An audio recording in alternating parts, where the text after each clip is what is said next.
పుట్టింది జరసాలు, పుట్టిందో తల్లిక, పెంచిందో తల్లె, పుట్టిందో తండ్రిక, పెంచింది ఇంకో తండ్రే. అందులో పెంచిన తండ్రికేమో వీడు తన బిడ్డ కాదని తెలుసా, ఆ తల్లికేమో తెలియదా?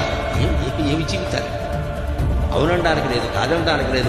బతుకంతా యుద్ధాలే. నరకాసుడితో యుద్ధం, సౌభగుడు అనేటువంటి వాడితో యుద్ధం, శిశుపాలుడితో యుద్ధం, మహాభారత యుద్ధం. ఈయనకి సంబంధం లేదు. 18 రోజులు గొడ్డు చాకిరీ చేస్తే అక్కడ తర్వాత ఈ ధర్మరాజులు గారు మరి మహాపతివ్రత గొప్ప శీలవతి శపించింది. 100 మంది కొడుకులు పోయారు. కారణం ఎవరైనా కానీ నేను కాకపోవచ్చు, కానీ ఆవిడ శపించింది. పతివ్రతల గౌరవం నిలపాలి కదా, శీలవతులు దేశంలో ఉండాలంటే వాళ్ళ మాట నిలబడాలి కదా. అటువంటి శీలవతుల మాట నేను పాటించకపోతే ఎవరు పాటిస్తారు ఇక్కడ అని శ్రీకృష్ణుడు కొంగు చాపి ఆ శాపాన్ని భరించాడమ్మా. దేవుడి ఇంతకాలం 18 రోజులు భయంకరమైన చక్రాలు, గదలు, ఆయుధాలు అన్ని తొట్టుకున్నా కూడా అక్కడ ఊరికే విలాసంగా ఇలా బొట్ట వేలు పట్టుకుని ఎలా అన్నట్టు 1000 రూపాయలు సూచన వాడి సెకండ్లో అక్కడ నెట్వర్క్ లాగింది. ఓ బాణం పడింది. ఇంతకాలం యుద్ధానికి తట్టుకున్నవాడు ఈ బొట్ట వేలు మీద పడుకున్న బాణానికి వెళ్ళిపోవాలా?